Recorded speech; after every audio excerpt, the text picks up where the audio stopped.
बारामती लोकसभेत सुप्रिया सुळेंविरोधात सुनेत्रा पवारांना उभं करणं मोठी चूक होती. उपमुख्यमंत्री अजित पवार यांची कबुली. राज्य मंत्रिमंडळाच्या बैठकीत 3 महत्त्वाचे निर्णय. नगराध्यक्षपदाचा कालावधी 2.5 वर्षांऐवजी 5 वर्षे होणार, तर मराठवाड्यातील खालसा जमीन वर्ग 1 करणार.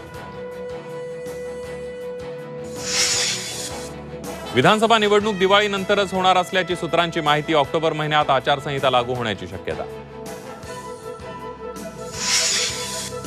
भाजपच्या राष्ट्रीय अध्यक्षावरून दिल्लीमध्ये संघ आणि भाजपमध्ये 5 तास खलबतं. अध्यक्षपद महिला किंवा ओबीसीकडे जाण्याची शक्यता. सूत्रांची माहिती.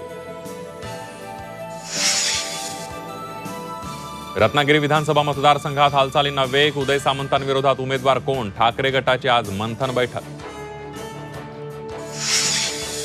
लाडकी बहीणचा संदर्भ देत सुप्रीम कोर्टानं शिंदे सरकारला सुनावलं. शेतकऱ्याला पुणे जमीन अधिग्रहणाचा मोबदला द्या, अन्यथा लाडकी बहीणबाबत आदेश देऊ, कोर्टाची सरकारला तंबी. भुजबळांच्या बालेकिल्ल्यात आज मनोज जरांगेंची शांतता रॅली. भुजबळांच्या घराबाहेर सुरक्षा वाढवली. रॅलीमुळे नाशिकमधील शाळा कॉलेजेसला सुट्टी.